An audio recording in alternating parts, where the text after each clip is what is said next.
Check, check, check. Check, check, check. Do you like being in the zone with us? The zone? He was already saying he liked it. You weren't in here with us. Oh, okay. Yeah.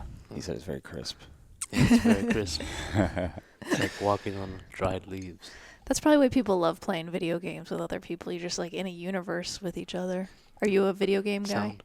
I used to be. I used to like Minecraft, Skyrim, Assassin's Creed. Damn. That stuff. Way after our time. Way after our time. Yeah. Yeah. Well, you guys are 42. I'm 24. No way, you're 24? Yeah. Almost Bro. half Sean's age. Bro, I could be your daddy. You could be his daddy.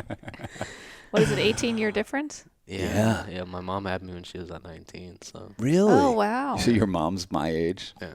Oh my I'm hanging out with everybody that's like my mom's age. We're cooler. That is so fucking funny, man. I can't tell whether it's you guys are younger or I'm older in little- spirit. A little bit of both. I think it's a little bit of both. You seem post-Saturn return to me. Post Saturn. So your Saturn return will be like when you're like 30, right? Like 27 to 30. Yeah, it starts happening 27 to 30, and it's like it's a demarcation of like growing the fuck up. I don't know. 24, you're blissfully ignorant of your Saturn returns coming, and then around Yeah. 26, you're like, oh shit, starts What's going on? starting to feel weird, and then you Yeah. realize there's like a next chapter that you have to jump into, and there's like a little bit of time that you like navigate who this person's gonna be at the next chapter. This That growing makes sense. pains. That makes sense. 27, 7, 2, 9. 9's a Yeah. finishing number. Yeah. You start with a 1. Yeah. That makes sense. Yeah. Well, it actually gives me such hope that you're 24. Because Yeah. like you're so musically accomplished already, Thank you. and like so confident. I love seeing a player who like when we were jamming the other day, like you'll just go in there and hop on any instrument. You'll hop in whatever anyone's playing, and that's why I thought you were older, honestly. Yeah. It's a rookie mistake. I think it's interesting, confidence in music, because I never, I wasn't always confident. I was more arrogant than I was confident as a younger man. Mhm. And then I went through like the hero's return and Exodus and all this stuff, and I stopped looking outside for the confidence of like, oh, how many people are looking at me playing and are like busting a nut, Yeah. versus like, how do I feel playing and am I busting a nut? That's what Santana says. Or like Yeah. he does. He's like, you gotta like be getting yourself off It's while you're true. playing. It's true. That's the best policy. You should set the scene for how we know Larian and like how we met and all that stuff. We met Larian through our friend Daniel Fresco, our drummer, and dear friend who's been on the podcast a few times. And we were filming for Wild Magic. We told Daniel we wanted to film him playing drums for Wild Magic, and he was like, "Let's do it in Washington Square Park. I'll get my boy Larian." And man, it was awesome. We showed up. Our first meeting was on camera. Oh. We were talking to Daniel and the camera was rolling, and then you rolled up and Cass just like panned over to you, and we just started, and you were like just in a deep flow right away you didn't even ask any questions like, what are you doing? What is this for? What is this all about? Why are you pointing a camera and a microphone at me? Yeah. You just went into your flow, and then just tore the house down at Washington Square Park. Like, you guys started a fucking park-wide party. Is that how it is every time you get out there? Most of the time, yeah. Wow. Washington Square, they end up. It's interesting, man. New York is such an interesting place. Like, there are so many people that are disconnected. There's people that are on the fence. There are people that are on the opposite side of the polar, which is like a fear and guilt and all that. And then there's people that are like moving towards the 5D and like the love and like the self-trust. So like when you show up to those spaces, there's so many side quests. It's like Skyrim almost. Yeah. Like, hey, do you want to talk about toothpaste? Hey, do you want to talk about acne? Hey, do you want to talk about... Do you want to hold a parrot? Yeah, exactly. You want to pet my baby? It's not even mine. Yeah, exactly. It's like all these different things. Yeah. And so when you pop out with your friends, your collective, you set a prayer and you open a portal, then the half of the park becomes a stage. Because I think we've bussed there 4 times now, including when we met with Daniel. Yeah. All 4 times there was like 200 plus people just standing there. It drops the park guards insane. I love it. Yeah, I would like, to me, I mean, I've been living in New York City since 2004, And the only place that's like that is Washington Square Park to me. Yeah. Slightly kind of like that is Tompkins Square Park in terms of just like authenticity. Like you go there and you're like, this is what New York City is. These are the real ones. I don't know where they live or how they sustain their lives They here. live in Queens. Oh, okay. Queens and Brooklyn. Yeah. And the Bronx. They just commute in to be freaks together. Yeah, that's exactly Washington Square Park. That's the portal energy. People just come from all boroughs to be weird, Yeah. and it's great. Yeah, that's how we met, and you totally blew us away. You know. The fountain was going off behind you guys and rainbows, and it was just Yeah. And then you had a mic, or that Daniel brought a mic, and different people were coming in and singing, and you guys held such like a solid groove. I mean, it's one thing probably to do it on guitar, but Daniel to hold a drum. I mean, I don't know if you've collaborated with many people who can hold a vibe as long and sustained and powerfully as that. Yeah, Daniel is definitely like one of the top 4 drummers that I've played with in my 57 years of 24. And it's like he's one of those drummers that understands the silence is more important than the notes. Yeah. You know? And that's super important. Yeah, I don't know who your influences are, but when you started playing that day, I started thinking of like John Frusciante right away. Interesting. Yeah. I don't know why that hit me like that. John Frusciante's he's a fabulous guitar player. Yeah. He's a just fabulous guy. I have so many influences, but the main influence is myself. Yes. You know, I can listen to all these different genres from like out of pocket stuff like Iranian 60s and 70s psychedelic rock. Oh, hell yeah. To Turkish 80s, 90s rock to like hip hop from the 90s to like 50s bebop and jazz and Elvis and all that. And it's all different, but it's all the same. You know, it's all different. It's all the same because it comes from the same place. You know, so when I'm playing guitar and I could play a lick that sounds like a Hendrix, they can be like, oh, yo, Yeah. how do you play guitar with your teeth? And I'm like, he got it from the same place and I'm getting it from the source. Yeah. So it's like, you just got to be open to like getting weird with it. Yeah. You know? Yeah. And it's like, if I sound like shit, good. It's jazz. Yeah. It's jazz. If I mess up, it's jazz. Yeah. So. Yeah, we're definitely that kind of audience. Like we call it getting brown. You know. I like that, getting brown. Oh yeah, Sean after was like, does Larian know about Ween? Because if he doesn't, I really want to get him into Ween. Do you know about Ween? Ween? Nah. Oh, yeah, it's a band that I think you'll love, and I think if you like Daniel them, loves you'll them, love so. them. Yeah. Send them over, man. Yeah. Oh, yeah. I'll send you over a critical playlist. I'll send you over the playlist that changed my world. That's I thought fine. I was done finding new music. Oh. And because Ween's been around my whole life, and I was just like, I don't want to hear about it. I don't, you know. Yeah. And then someone's like, you really, based on your taste, I really think you'd love this. And I really gave it a listen, and it's been an obsession now for us for 5 years. Nice. I would love to receive a critical playlist. Yes, Curated. crucial. That's my love language. Sean's too. So you're self-taught. That's what impressed me so much. Yeah. How did you do that? Well, I mean, you're asking me to put 15 years into it. So I started playing piano when I was a child. Okay. I fucking hated it. Yeah. Because, you know, coming from a Russian family, they want you to play the piano and they want you to play a nice classical songs. Yeah. And I was like, fuck that. I want to play guitar. I've been playing Guitar Hero for a while. A while. And so that can translate. Exactly. So the Guitar Hero was something that I was like, yo, I want to do this. Like, this is fun to me. And I was, you know, because of the guitar, I was like doing it. Yeah. And so I realized since before I even started playing Guitar Hero, which was around like when I was 8 or 9, that I wanted to play music. I even as a baby could see myself with pictures of like headphones and shit listening to music. But I forgot what the fuck I was saying. Guitar Hero, just that translation. Guitar Hero, yeah. So what I would do is I would get like the science fair project boards. I would get my mommy to buy them for me when I was a child. Yeah. And I would cut out guitars from that and color them. And then I would like mime to my favorite bands. You were doing some manifestation techniques. I was. Whoa. I was doing I was like Aerosmith and all this stuff to like the paper and all this, looking myself in the mirror and all that. And yeah, it just that was more of like an egoic, like I see that, I want it, I desire it because I know it's meant for me, and because I desire it so much, it will be. So it's like a both type of thing. But as I got older, I realized that the music, the instrument, was really more of like a personal friend. It was like a roadway into the heart. Wow.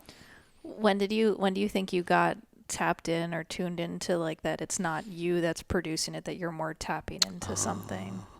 See, there was always an inner knowing that when I'm tapping into, it was like, imagine like a laser like focus, and you could see past the clouds, and so the clouds were like, oh, I sound so good, I sound so fucking good. And and then the bottom of the clouds is like, it's that mystical, like, it is like, this is like, you're growing, like there was like a knowledge of like, well, this is expanding, it's bigger than you. Because there would be times when I'd mess up and I'm like, fuck, you know. But there would be times when I'd play good and I'm like, fuck. And so I realized it didn't involve me. And so when I started to kind of get tapped into the essence of like, well, I'm not playing an instrument, I'm not even creating this music. It's coming through me, and I'm the instrument being played that's playing an instrument. So I would say around when I was 22, yeah, that's when I really started to become conscious of the fact that I was a spiritual being, and I was having spiritual experiences before I even knew what these classifications and things Through were. music. Yeah. Wow. Yeah. Because the quickest way to God is through art. It'll take you straight in, because it's coming out of you. But the illusion and the downfall is when you mistake that it's coming from you and you're doing it. You're right. You know? Yeah, it definitely lets you like loosen up a little bit when you're like, I want to see where my with visual art, where my pen goes, because then I can like reflect and look back at this and be like, whoa, I didn't even see this. And then you get to be the observer of something. And I wonder if you like have that experience listening back of like hearing things kind of like a tarot deck or any sort of reflection where you're like, oh, I can, through my own perceptual lens, kind of attribute meaning to what I create after the fact rather than before the fact. The only time I've ever tapped into it, because I'm not proficient enough at an instrument, is like... You got a heartbeat, right? Yeah. I hope so. I can. The only time I can remember tapping into something like what you're saying is when I have to give like some sort of impassioned speech, and it's like out of nowhere, like, you know, my dad does something, or my mom, or there's an in-house argument about politics and worldviews and stuff like that, and all of a sudden these words start flowing out, and afterwards I'll be like, who the fuck was that? I don't even know what I was just saying. Yeah. Like I didn't even know the stuff I was saying. And I was like, that can come from somewhere else. I feel like we can kind of tap into it with filmmaking when we're like that day we were filming you guys. Felt like that to me. I was like, they're ripping on their instruments, but we're kind of ripping on ours right now. Yeah. Like everybody's talking to us. Everybody's giving us like something so beautiful, and it felt beyond us. And that's how the films feel in truth when we finish them. I'm like, I don't know who made those. I always say it's some other version of us, but I think that's like the most, like you're saying, it's the fastest path to God is through art. It's also the most sustainable one. You know, I think that's why people get really caught up and addicted to psychedelics, because that seems like the fastest path. But it's not sustainable. It's like playing whack-a-mole with God. Well, think about it like this. When you take a psychedelic, you experience visual states of awareness. You experience auditory states of awareness. You're taking in music and art just in a different way. Yeah. It's just an artificial way, in a way. Where like you can sit down with your guitar and you can strum it and you can go, what a nice E chord. Yeah. where you can just take a psychedelic and sit there and go, wow, I did not know the E chord had 57 notes between all the fucking notes, and it's kind of like we were talking about, like with the plant medicine of marijuana. Yeah. Like you smoke more because, not you, but like in general, you smoke more because you're doing it with your friends. Mm. And then when you're alone and you miss your friends, you smoke. Yeah. And it's a cycle. Yeah. And so same thing with the psychedelics. Mm-hmm. Not the psychedelics isn't bad. Mm-hmm. The psychedelics isn't bad. It's just the awareness in which you're coming through to that Yeah. with. Because the psychedelic will open the door of like, oh shit, like if you're used to looking 3 feet in front of you, it's like, are you aware that there's 4 feet of things in front of you, 5 feet? Whereas like the psychedelic isn't doing anything. It's the consciousness. It's not the plant or anything. It's just opening the door. It's kind of like a gateway drug into like just knowing that altered state of consciousness. Like it from, getting drunk or whatever, that there's such a thing as altered states of consciousness. But I think until you do psychedelics, sometimes it's hard to have a feeling of consciousness itself. Yeah. Like, oh shit, we're conscious. Yeah. We had a friend being like, tell me about this consciousness thing.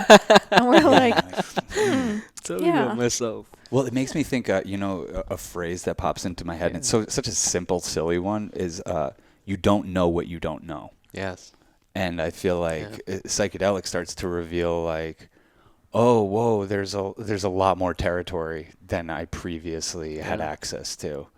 And it can be terrifying. It can be completely terrifying, or it can be liberating, like it was for us. Like, oh, we don't have to be in this kind of path. We can be.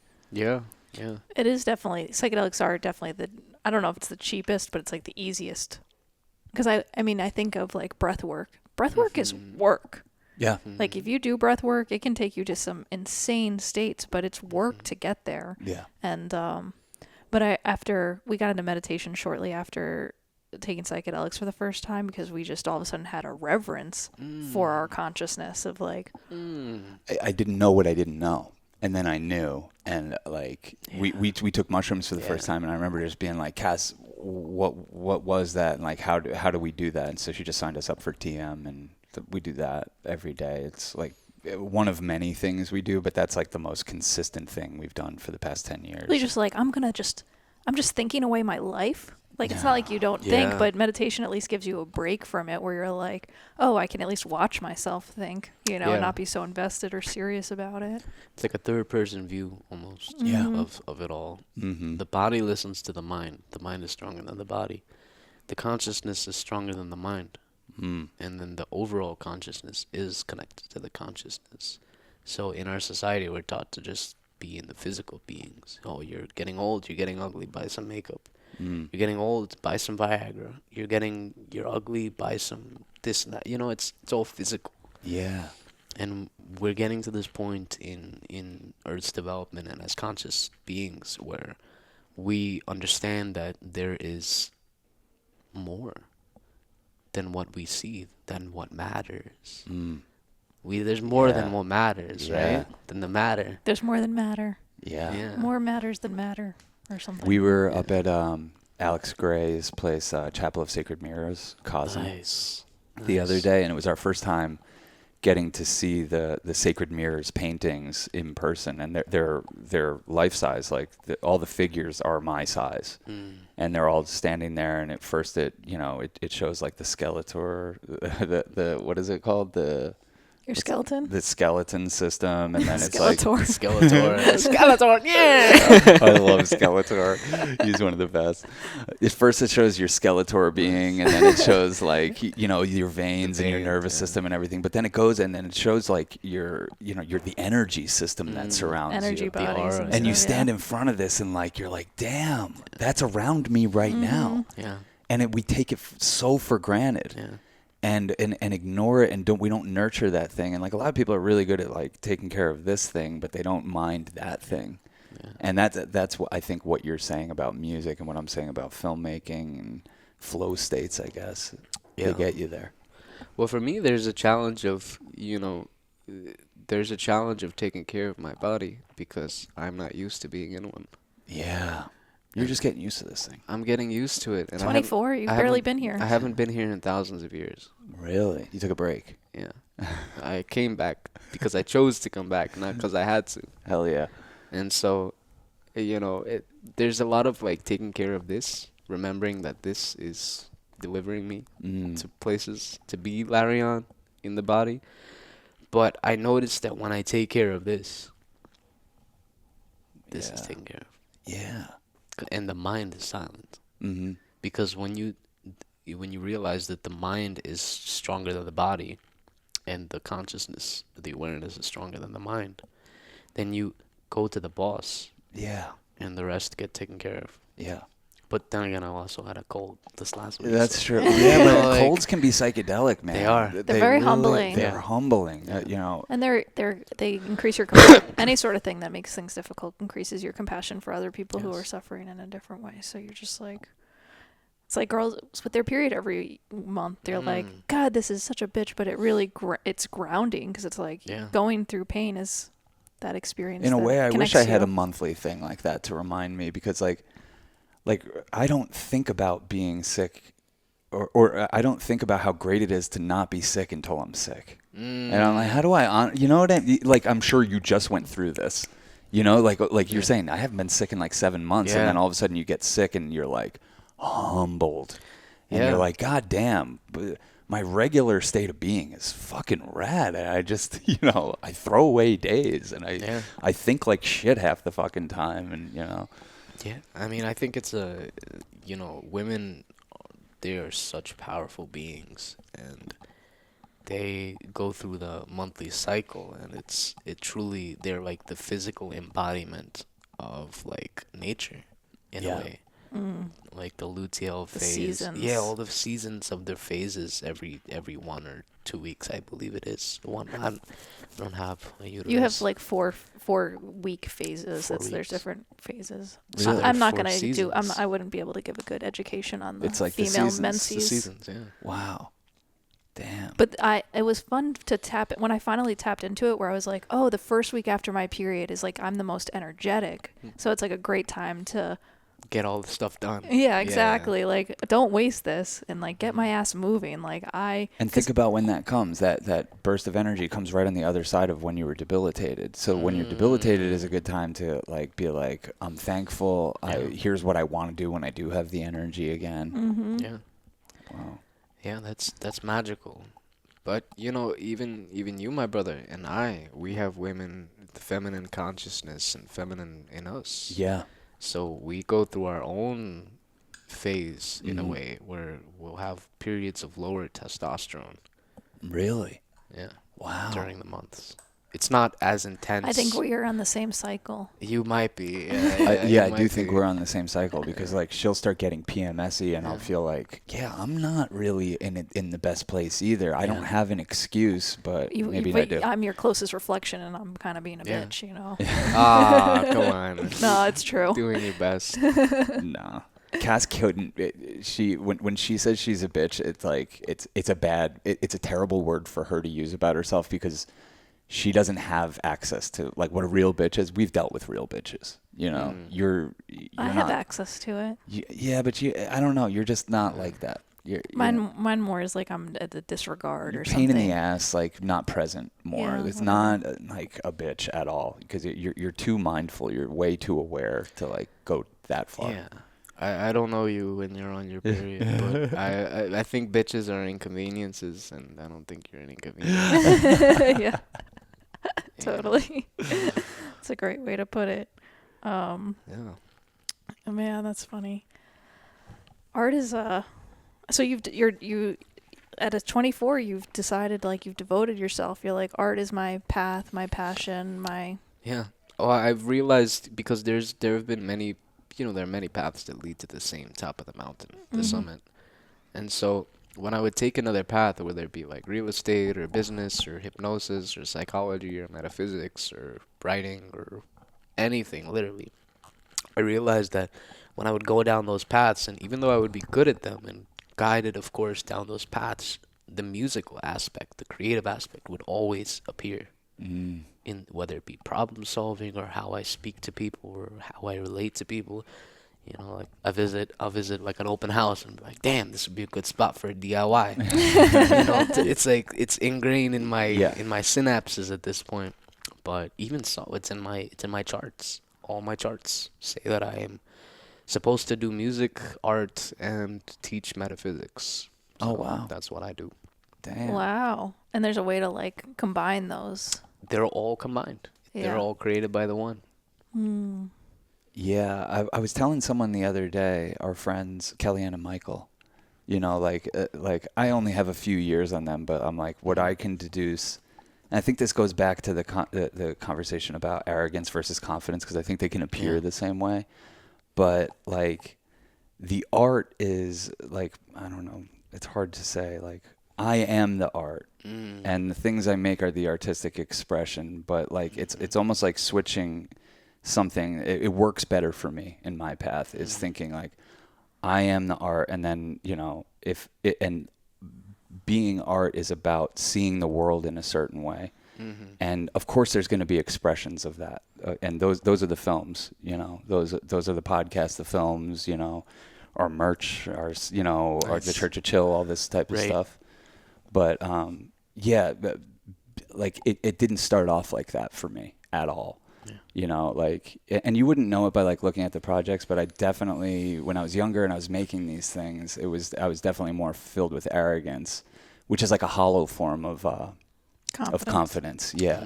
It's almost like fruit that's not ripe yet. You know what I mean? Like the arrogance is there because it's like your body knows something about your abilities and the success you're going to experience and all these things. And it's like you're getting ahead of yourself. And then, you know, life humbles you and a lot of things happen and you have your ups and downs and successes and failures. And something more sustainable replaces that. And that's the ripe fruit. And that's like confidence. And that's something that you can sustain yourself on. And every artist needs tons of to keep this going. Yeah. You know? Yeah, you don't need a lot of machismo and the deeper knowing and like that kind of confidence. And Yeah. we were even, because we've been together now, we've known each other 14 years. We've been together. Mazel tov. Thanks. Yeah, we've been doing this a long time. But when I met him, I was like, yeah, you had a real air of confidence. But now that I know you, it's like a truer confidence. And it's like not as much of a, I don't know, a swagger. You know what I mean? I'll hear it. Yeah, it's not put on.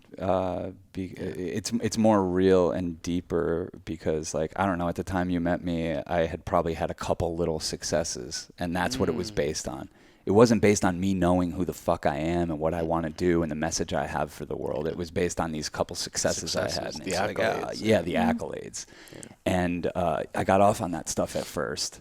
And then so switched my way of being when we took mushrooms and started meditating Nice. that like we won't even submit to film festivals. We won't, you know, we won't even, we don't, I'm like, I got all that stuff. I get it. I know what that's about. I got to make these for me or I'm not going to make them. Right. So, yeah, we're doing a festival this week, but it's like, it's not something we didn't submit to it. Like our partners did. So like, we'll go do the thing. But now the criticisms and the accolades, they go down the same pipe. And I think that's a healthier place for me to be as a man doing art for the long term. Absolutely. You know? Absolutely. And you guys are doing a great job, you know, Sean, Thanks. Cass, you guys Thanks. are doing You your too. best. Yeah. And that's all that matters. You guys are playing a very important role in the awakening of the new planet. We're trying. I don't know about that, but we're trying to do it with some humor and grace. Yeah, I mean, you said it best when you said, you know, when you started, you had this, like, this seed almost, right? The Yeah. seed doesn't look the same as the apple tree, Mm-hmm. but it comes from the seed Yeah. and from the apple tree. I feel like you're 24 and you're already like talking about channeling from source. I'm like, God, what is going to be like to know you when you're 42? Yeah. And that's I'm like, curious, yeah. I think we're a much younger energy because we're young. I think we both had to grow up early. We were older 10 years ago. Yeah. And then we just were like, and then when you kind of get tapped into like, oh, consciousness and who's thinking about this and who is attributing what they do to them being an instrument, like what you're talking about, you're just like, oh, it's actually the younger generation who's not like jaded, who's like open, who's We're the gift of the world. totally. There's 3 different, you know, the indigo children, the rainbow children, and then the crystal children. Whoa, can you tell us? Do you know what the difference is? My mom always told me I was an indigo child. I didn't So know the what that meant. Indigos were born around the 80s and 90s. That's me. And they were basically, there are three waves. Dolores Cannon. Where's the camera? Dolores Cannon. I'll make sure we're still recording as long as you do. Yeah. Dolores Cannon. Or I'll wait for her, I guess, to come back. No, you could. Okay. Dolores Cannon is a wonderful researcher. She's no longer with us on the planet, but she was a wonderful like UFO investigator and hypnosis, QHHT hypnosis, past life regression. She translated like Nostradamus's books through him. She gave the accounts of one of Jesus's teachers in his college that he went to in Jerusalem called the Essenes. And she basically did a lot of research, and through the subconscious, the ETs told her that like there's a whole new phase of the earth that is among us. And so there are three waves of volunteers that came. The first wave were in the 60s and 70s, the baby boomers. After the World War II, the bomb dropped. And the second one was during the 80s and 90s, that kind of stuff. The kids are the people who did the drugs in a lot of ways. Exactly. That's how I thought of indigo children as. They Like your parents basically took did drugs. that. They basically did take a lot of drugs, but they were here to like change the world in terms of like shake things up. So the first generation had it the hardest, right? The baby boomers after the World War II, everything was like, they were getting mad at Elvis for shaking his fucking pelvis, like bullshit, Yeah. bullshit like that. They were getting drafted into an unjust war. Exactly. You know? So when the bomb exploded, that's when the ETs were like, that's not supposed to happen here. We got to send down some volunteers. Yeah, and we can't interfere with the developing civilization. We can only destroy them, or if it gets too late, or we can go within and have them change. And so they had a bunch of volunteers. They had a call basically over the conscious spectrum of A cosmic Zoom call. Like, Exactly. they're like, everyone get on this everybody thing. got on, and they were like, who wants to volunteer? And a lot of people volunteered. A lot of people were souls. like, I don't want to have anything to do with this. Exactly. A lot of people were like, fuck that. Fuck this ghetto ass planet. Yeah, I'm yeah. not going back there. Yeah. And so the ones that did come back are really like revered in the other plane, because they were like, wow, that takes courage to have to fucking go back to that place and like actually spread light and awareness rather than fear and guilt. That's what separates the old and the new earth: fear and guilt versus love and compassion. So the indigo children are the last wave of the three. And the indigo children are here, literally indigo, right, crystal, rainbow. They're part of one group of volunteers.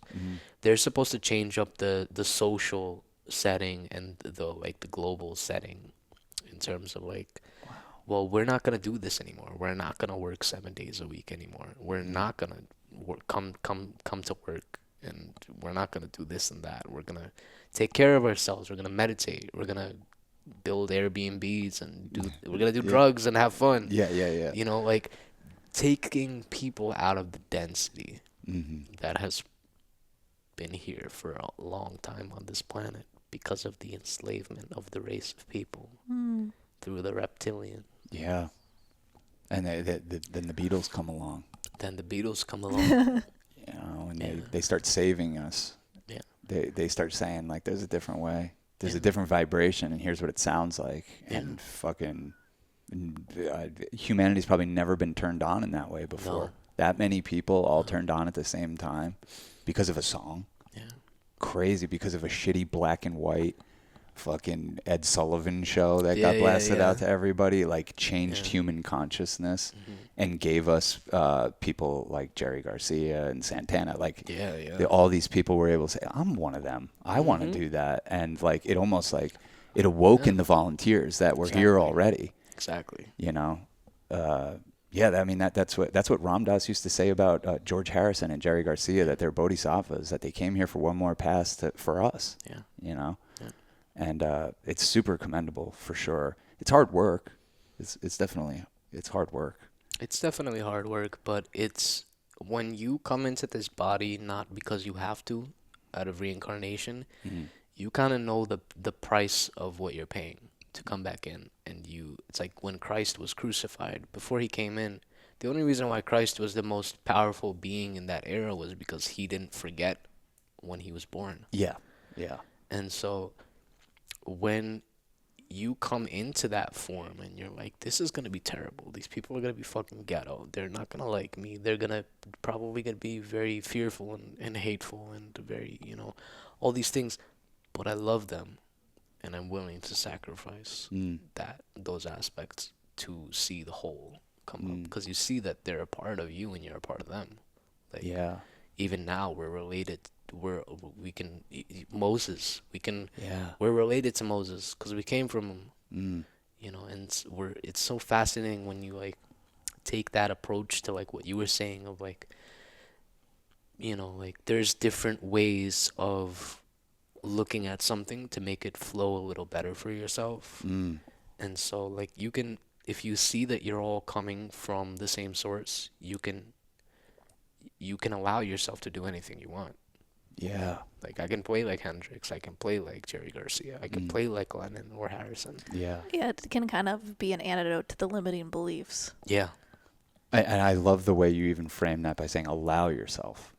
Because it's already in you. It's like let it flow. Let it flow like valid. they did. It's all valid. Yeah. It's all valid. Yeah. Jesus just didn't forget whatever that chemical thing that gets released that makes us all have amnesia. Yeah. He didn't get that. He didn't have that. Yeah, well, he didn't have it, but he knew what he was going into, and he never like once claimed that he healed anybody. He said your faith healed you. Meaning you can do what I did and better. Yeah. More. He was just kind of like, when you're walking through the door, if you keep the key, you're a cunt. Yeah. If you walk in through the door and you pass the key on to your homies or to anybody behind you, then you're doing the right thing. Yeah. You're walking through the door. Life is about how many keys do you have at the end of your life. But most people think that it's about how many keys do I stash, but it's really like how few keys do you have. Yes. Yeah, like love over fear, it's like a very... I was reading today about, have you heard of Wetiko? Is that how you pronounce it? It's an Algonquin term for basically negative, like, I could give a contagious... Yeah, come on, lay it out. Yeah. This is a podcast. That's Sure. how Wetiko in a nutshell. A contagious psycho-spiritual disease of the soul is currently being acted on en masse on the world stage via an insidious collective psychosis of titanic proportions. The mind virus, which Native Americans have called Wetiko, covertly operates through the unconscious blind spots in the human psyche, rendering people oblivious to their own madness and compelling them to act against their own best interest. Wetiko is a psychosis in the true sense of the word, a sickness of the spirit. Wetiko covertly influences our perceptions so as to act itself out through us while simultaneously hiding itself from being seen.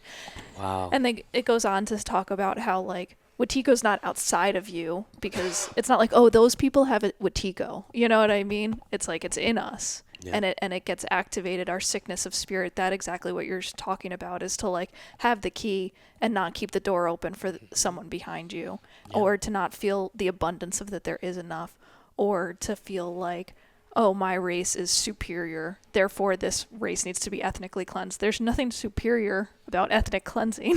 Right. This, what I feel is like a superiority of heart that we hope that we can all tap into and remember, because we all forget it, because we all participate in what this life is, and we're in the state of consciousness that we're all sharing in. But yeah, it was interesting to put like a term to it, and I'm curious to read more about. I was just calling it white. Yeah. I just thought that's what white people are.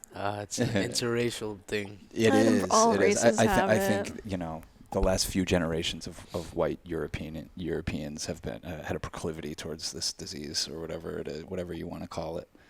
That that's the colonizer mindset, is what you just described. Yeah. No, it goes on in depth to talk about exactly that, like the colonizer mindset of it's insatiable greed. Yeah. And I think a lot of us, when we recognize it, can feel like the world is so upside down, and like, how is it possible that rich people aren't rich enough or whatever it is, and then you realize like, okay, it's not outside of us. So how do we? Yeah. How do we? It's a lower form of consciousness. Like it was such a synchronicity. I saw you post the consciousness. Yeah, map, Dr. right? David I was Hawkins. literally about it. Yeah. I love Hawkins. I never even met anyone else that knows who he is. I've read that book 3 times, my guy. It fucking changed my life. Damn. Well, because I've tried to bring him up on here before, and like no one knows what I'm talking about, and I'm like, it's so hard to describe, but. Yeah, these are lower forms of consciousness, and force. Well, and it's fear, and that's where I think those who are most vulnerable to fear are those who have been hurt, including myself. When I'm hurt, I'm most vulnerable to fear. When I feel attacked, I'm most vulnerable to attack. Like, you know what I mean? Like, when Sean comes at me or I come at him, like, the idea is that we could transmute the energy and not attack back, but it's really hard in that state. Mm-hmm. And so it's like this virus that's also contagious. Yeah. You know, and you think it's outside of you, and all you have to do is just like microcosm it for yourself, and just think about like when we really start getting tangled up, you're being defensive, and it's very hard to penetrate that. And like, imagine civilizations doing that. We're seeing it happen, you know, and it to reside in that form of consciousness is, I think, not a good thing for people at whole. No, you know? It's dis-ease. Yes. Yeah. It's dis-ease. Yeah. I mean, I was going to pull up that map of consciousness. Oh, that thing is going to make me come. Yeah, here we go. They got the different levels, and he does it like it goes from 0 to 1,000. Yeah. From shame to enlightenment. From shame to enlightenment. So it goes shame, guilt, apathy. We're going up. Mm-hmm. Shame, guilt, apathy, grief, fear, desire, anger, pride, courage, neutrality. Jeez. Willingness, acceptance, reason, love, joy, peace, and finally enlightenment. And he has, there's numbers ascribed to each one of these, and the predominant emotional state that goes along with it, the view of life that goes along with it, the God view, and the process. Like, for instance, shame. The energy log is at a 20. The predominant emotional state is humiliation. The view of life is miserable. God view, despising. Process, elimination. It's so interesting because it's like, I think a lot of shame has comes up a lot of like, oh, we need a better world. How can I get there without accountability? Like the shame, like almost like is shame a doorway to accountability? But maybe it is like, it's almost like where you're like, I don't know. It's not. I don't know if it's that useful. You got to get those numbies up. Yeah. We're down in 20. I know. The 20s. So I want to just elaborate on one. Yeah, please. The numbers. So for example, you said 20. It's not like 20. It's 10 to the 20th power.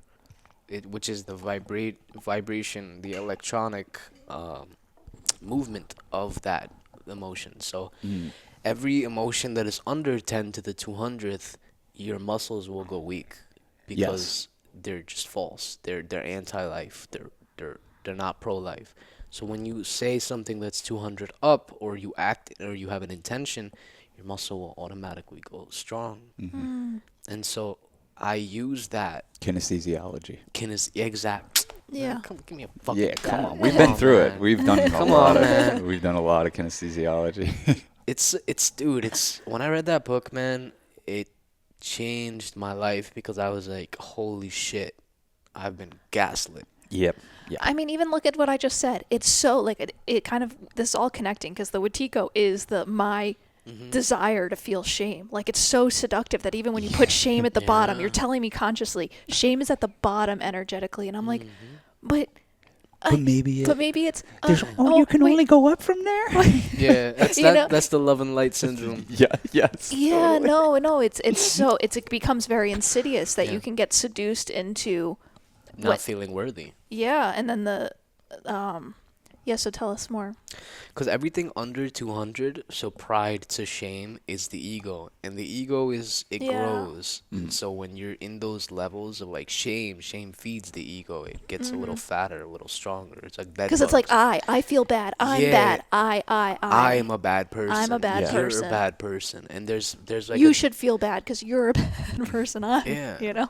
And it's really quite, it's like shooting yourself in the fucking foot. Mm. That's Because exactly what that was the words with Watigo. yeah, it's like you're shooting yourself in the foot because you think that because you're feeling ashamed that it's manipulation. If I feel ashamed, then the other person will think and will have no other choice but to take pity on me and to give me an easier time Oh, interesting. because I don't feel strong enough and capable enough to deal with whatever it is that I have. I don't have the power, the logarithmic electricity power to literally deal with. It's like trying to eat a Subway footlong with one bite.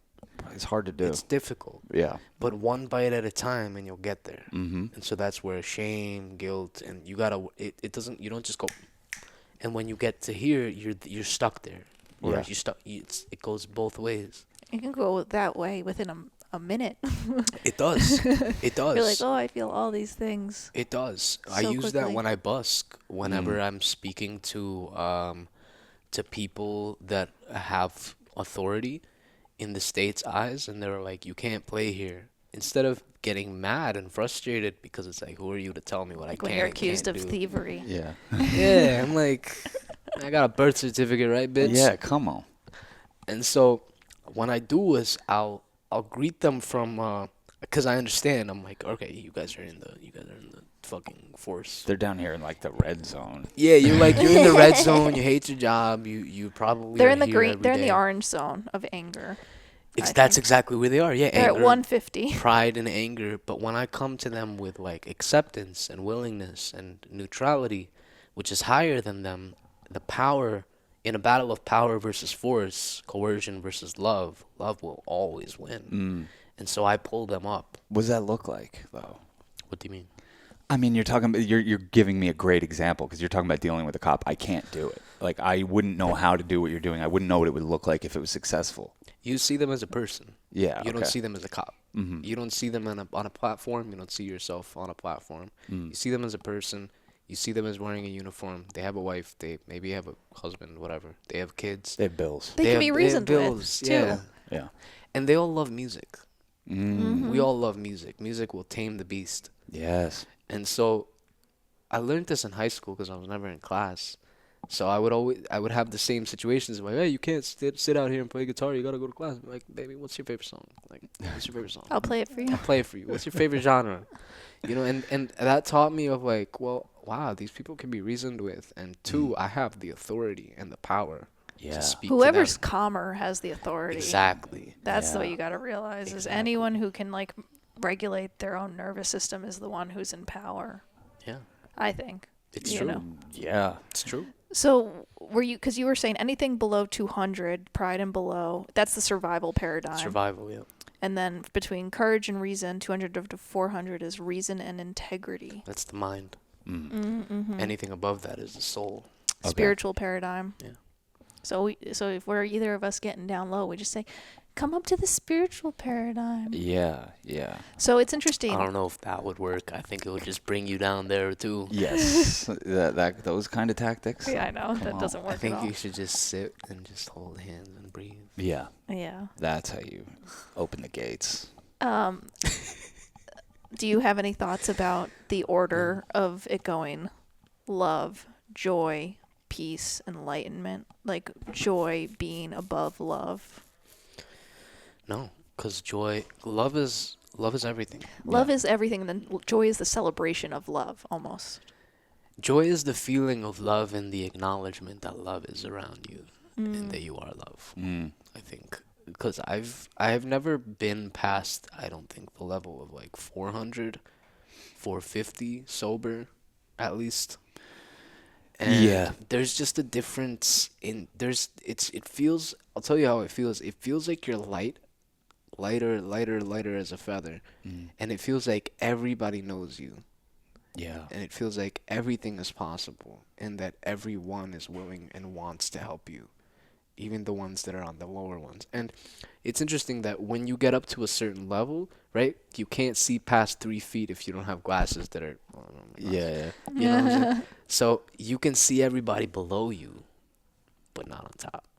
So when You don't know what you don't know. you don't know what you don't know, but you know that these people are below. Yeah. On, you know, that you're vibrating on a, so that creates this vortex of power around you in your auric field of like, well, I can just think of you and impact you in a positive way. Mm. Like I can just look at you, hold it in my mind for a second and let go, and I'll see noticeably somebody will give you $1, or like you'll smile, or a gust of wind will blow past you, and that's when the things start to that's when these experiences start to really open up to you because you've opened up to them. Yeah. Yeah. Yeah. Wow. Sharon Salzberg has she does has a lot of wonderful books, but there was one on love, and I had shared it with my mom, and she had like this experience where it's very stressful for her to buy clothes because at the time she was whatever, she just was found it very stressful, but she before like prayed and sent love to the people, the retail workers who were in there before she went into the store. Nice. And she's like, this was her as she was like reading the book telling me like I did what Sharon Salzberg says, like I sent love ahead of time and everyone was so nice to me and helped me try on different things and find perfect things, and I found that like Sean and I do that too. We'll like if we're going in somewhere we'll be like, even right before you came in here, I felt it. We're like, we were a little nim, nim, nim, nim, and then we were like, let's get it together. Let's get it together. Fun, light, love. We just try to say some words out loud that try to coax us back up into those higher states. But beautiful. I think it's interesting, and I wonder if he talked about it in the book. But like that, humanity as a whole will vibrate at certain states, and if you're ever getting like depressed about the state of the world, just know that like we are on an upward trajectory so far. Yeah, and also that your consciousness level directly impacts the state of the world. Yeah. Remember, the world view is, if you're at 500, you're living a totally different reality than somebody who's at like 20. Yeah, right. It's a totally different reality. And you can be at any socioeconomic level to inhabit any of these levels, it seems. Yeah. I'm kind of curious that I don't see gratitude anywhere in here. I'm not saying he doesn't talk about gratitude, but we've been thinking, I was just Thanksgiving, thinking a lot about gratitude and how powerful it is, and then like being reminded of the William Blake quote that I'm going to bastardize, but basically that gratitude is heaven on earth, the state of gratitude. Because there is something about that state that I think of. I'm like, where is it in the list? Where does that fall? I feel that gratitude is synonymous with reverence. Yeah. It's definitely on here somewhere, just not as one of the like things. But back in Jesus's day, I think that as humanity as a whole, Hawkins says we were like vibrating at like a 120. Yeah. Somewhere between fear and desire. Yeah. We're currently at like 200, 210, crossing the threshold especially after the whole COVID thing. That took us from 190 to 195. Okay. And then after with the vaccines thing and the whole like world Ukraine thing, I think there's a 5-point jump. But every person, the standard trajectory is you come into a life to come right, you come higher into it and then you leave. So a person without the knowledge of that map will gain 5 points in a whole lifetime. How many lifetimes till you get to fucking 500, right? Yeah. But with tools like that takes you up 15, 20 points. Even something like Om Shanti, Shanti, Shanti, 65 points. Oh, man, we did the Hare Krishna chant the other day. Bruh. Every time I do that, I'm like, oh, my God, how do I not do this every day? Shout out this band. Our friend's band, Robert Ryan, has a band called Soma. They do psychedelic kirtan music. Yeah, dude. they're dope. Yeah, they would love a guy like you. It's just 5 bros all dressed in white, playing harmonium and sitars and bass and tons of drums, and just doing the kirtans, and just in a psychedelic way. And like a little punk rock too at times. Yeah, a little punk, and just an incredible vibe. And the name of the band is Perfect Soma. And we did it. If you want to see one of our best episodes, Death by Soma is an old one we did where we talked about Robert Ryan giving us Syrian rue and penis envy mushrooms, which he said was what all the ancient texts call Soma, because Syrian rue was so available. Suspicion that we don't know for sure. No one knows what Soma was, but it's been passed down to him and his teachings that's what it was. So that's what we took. Tread lightly if you hear that. Tread lightly. Oh my if God. you do that, you need a trip sitter. You might need a 2-to-1 trip sitter for the type of situation it's in. But perfectly named band, and but sitting there and sitting in a group of people, and you're all chanting and raising the vibration 15. You can feel it happening to a room. It's powerful. And it's like I remember when I was a kid, I wasn't like religious, but I got dragged to church. I always felt better afterwards, and I was like, why? I don't understand. It didn't solve my family's problems, right. But everyone just sang together and said, "Peace be with you." And we, the privilege of saying the Lord's name together and singing these devotional things, it popped us up a level. Yeah, so of course afterwards you're feeling good. Well, it's not to pop up a level to be like, look at me, I'm gonna like leave this life at a higher level. It's like, no, it's contagious. Like if you're in gratitude, that's contagious. If you if a cop approaches you with animosity and you meet them with love, that's contagious. Well, so I told you the other night, like I hung out with a big group of friends, and another friend of ours, his business failed. And they immediately go into like low vibrations, just like ball busting, like, I couldn't keep it going. Wow, I couldn't run a business right. I was like, whoa. This motherfucker just ran an iconic business for 15 years. Yeah. I met Cass there. We all fucking partied there. The community gathered there. Like, to keep something like that going with razor thin profit margins the whole time, coming from nothing, had to beg, borrow, and steal to open this place. And he kept it going for 15 years. Like, we should speak his name with reverence. And they all, right away, just right on that level. You bring them up. I was 1 against 8. Yeah. And instead of it just like, fuck you, you hippie, it was like everybody was just like, I feel that. Well, because I think we're so in a cycle of judgment that when it permeates every aspect. I judge one thing and then I go and I judge the next thing. And it's like, that's why I think partnership can be super helpful, because you can kind of, when you're in a place of judgment, it amplifies to a fever pitch really quick. So it's kind of like then you have to shake it off because it's toxic with each other. It really is easy to just be like, oh, in the whatever mindset. But I think people want to love. I know I do when I'm offered the opportunity to be more peaceful or more grateful. Like I'm never like, no, fuck you. I'm like, yeah, sorry, I forgot. Yeah. I forgot. Yeah. It's important. It's definitely contagious, and everyone is intrinsically looking for that love, whether they're consciously aware of it or not. Everybody wants to be peaceful. Everybody wants to be at peace. Feel accepted. Accepted, yeah. And I think that's like, with the Wetiko, it's like knowing that the temptation is to judge and to hate and to see someone doing something that you feel like is unjustified. The opportunity isn't to shame them and to be angry at them. The opportunity is to like love them and to see their pain that's causing them to cause pain to someone else. Yeah. Compassion, That's spiritual growth right there. Yeah. And one of the things that Hawkins wrote in his book, The Map of Consciousness, which really put it into perspective to me, was how one person above 200 impacts the ones below it.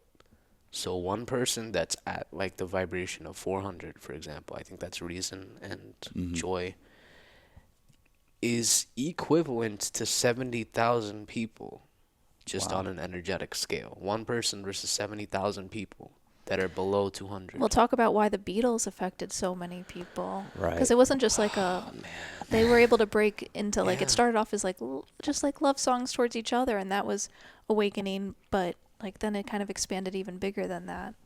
The message, and then John Lennon with Imagine and different things. Yeah. I think it was time for that music to come out. Yeah. It's just too many coincidences of like, with Timothy Leary and all the stuff, the pop culture of the 60s. The first wave was meant to pave the road pretty much of like love, peace, Jimi Hendrix, John McLaughlin, Santana, like all these different bands that were doing something that was completely out of pocket. Like before that, Yeah. they were doing like bebop and jazz and swing and classical music. Classical music and jazz were like the staples back Yeah. then. And then this young like garbage rock and roll sound comes along, and these people are like, "What the fuck do we do with this?" Like, Yeah. big cigars and fucking shame in their bags. What do we do with all this? And you have these kids, and they're like, "Stop going to war. Stop killing each other." And the beautiful thing that many people don't understand is the people that came in the 60s to do all that were the same people that died in the bombings in Japan. They reincarnated. That's why they were so against war. Yeah. Fuck, man. I was even thinking about that with JFK. I was going deep on the JFK assassination.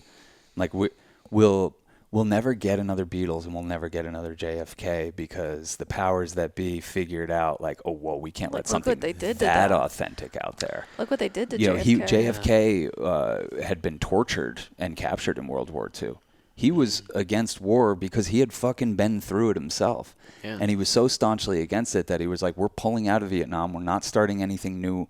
We're not starting anything in Cuba. And we're actually going to de-escalate with Russia. Yeah. And CIA had to kill this motherfucker over Yeah, that. it wasn't profitable. It wasn't profitable. Talk about that put me in so much despair. Just like the realization that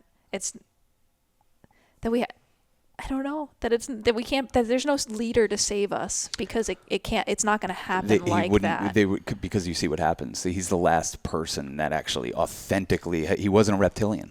There's nobody that will come save us. Yeah. No. Christ didn't come save us. No. Like there's nobody that will come save us. It's us that needs to come forth and be like, holy shit, maybe I'll let my apartment go to a mess. We all have to be white blood cells, and not too many. Like I don't know. I'm trying to think of some sort of analogy because it does feel like our bodies are microcosm. Like Israel's doing what they're doing to Palestine, and our immune system as a globe gets woken up, and the streets get flooded with people everywhere who don't know a Palestinian from a fucking hole in the wall. They've never been there. They never met any of these people. They're not related to these people, but they're connected to them, and they feel their struggle. And that's our natural immune system as humans, is to be like, no, we're not doing that. And thank God we have the internet and we can get the information. Yeah. We can't get bamboozled the way we did with Vietnam and all these other interventionist situations we've been in at this country. Well, before we get in too deep, I just want to say Larry's going to be here in a couple minutes, so cool. I just wanted to... Yeah, whatever. Before we we'll just do dive into the... But you got a second Larry here? Yeah, it's crazy. Yeah, you love cheating this on guy. me? You love this guy. Yeah, and we've been watching some documentaries lately. We watch every music documentary that comes out. I don't care who it's about. And you just realize how much, pretty much like since the Beatles, way before, but the Beatles somehow bursted out of it. But like, it's been so contrived. What we receive as the public, in terms of music, who it's decided, the trends, all this stuff, it's all fake. It's all contrived, and we just get served this like just low, like vibrating very low. Yeah. Anything I hear in a grocery store, any popular music that's out today, I'm like, how come nothing hits like it did back then? And I 60s and 70s hit different. It way different. Hit different. It definitely does, and I think it has to do with record labels and the way that music reaches us. And again, thank God for the internet, because you're able to find the artists that are truly authentic and find the new Jerry Garcias out there and the new Santanas of the world. But the record labels aren't going to be serving them up because they're only going to play ball with people that will play the game with them. I think. Well, same thing with presidents and the military-industrial complex. Well, the way I see it, these people can play ball with whoever they think they want. Their time is up anyway. Yeah. They can play. The presidents can play ball whoever they want to. Their time is coming up. Hell yeah. So is the record labels. Hell yeah.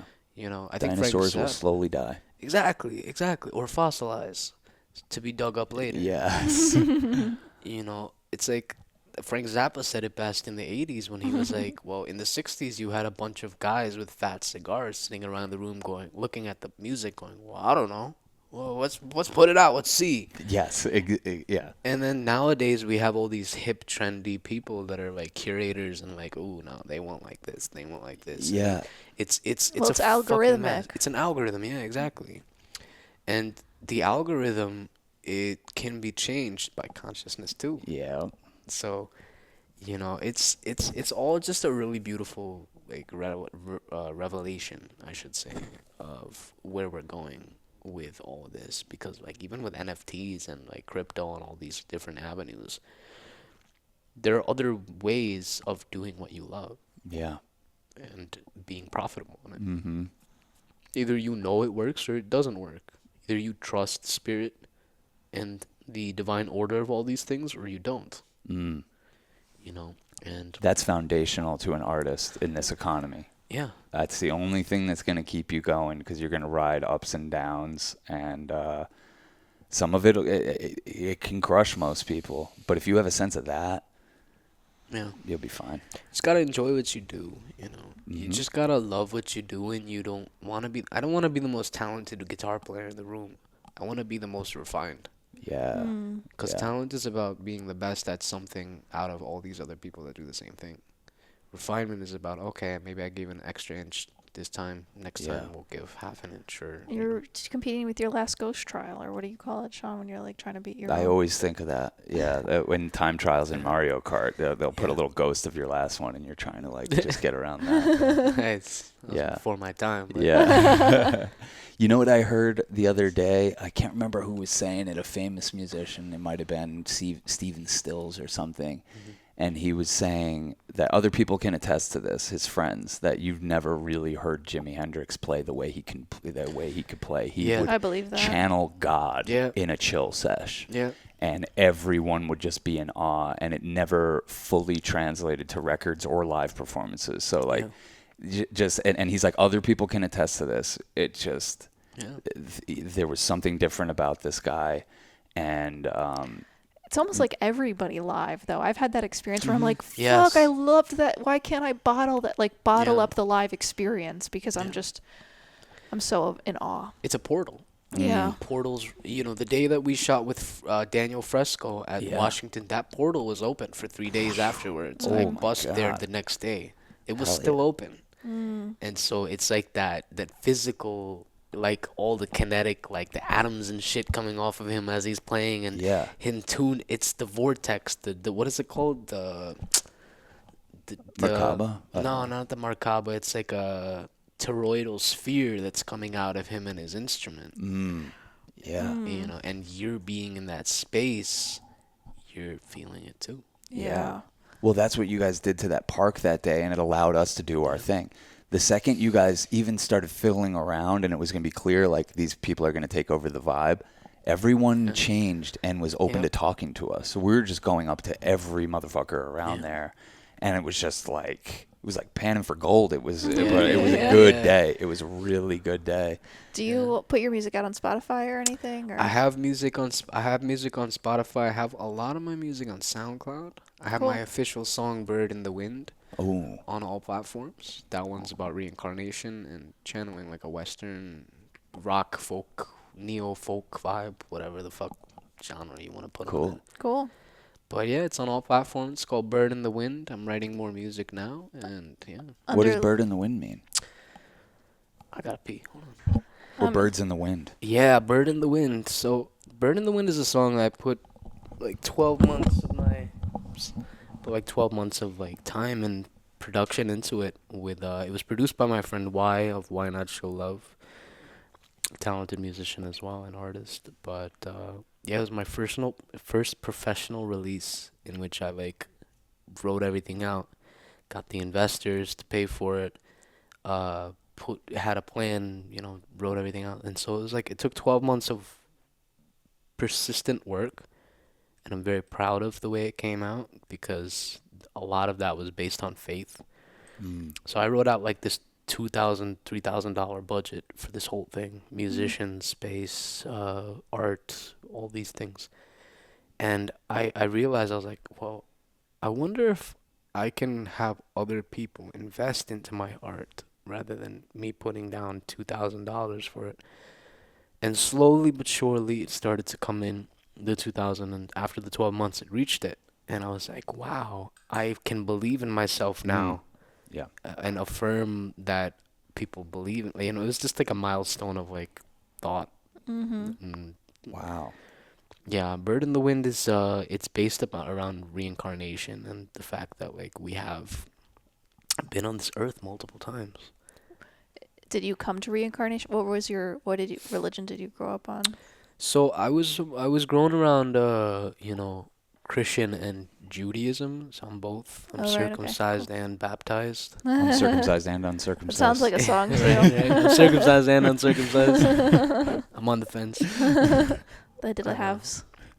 but I was never really drawn to religion because I saw that it was like I always felt like it was just disempowering, and I would look at the people in the churches and I would be like, wow, well, you're kind of throwing all your money and all your hope out the door. Mm. It wasn't, I don't know, there's something about it that didn't call me. I was like, this is like the cream on top of like the rest of the drink, like what I'm seeing here. Yeah, right. And so as I grew older and older and older, and I was an atheist for a while and all these different things, just stages. I'd rather be an atheist than a blind believer. Um, and then I got to the point where I had several spiritual awakenings and I didn't know who I was, and I chopped off all my hair. Went to Costa Rica for 2 3 weeks with one of my teachers and my girlfriend, and it was like I got to a point where I was just seeing like entities in the dark at night, and I was like, what the fuck? Damn. Yeah. Wow. But it was from then that's when like I started to really get like spiritual and faith. Crazy. Yeah. Well, we'll leave it at that, man. Yeah. That was fucking awesome. Thanks for Thank you so joining much. us. Hey, sir. Peace and love.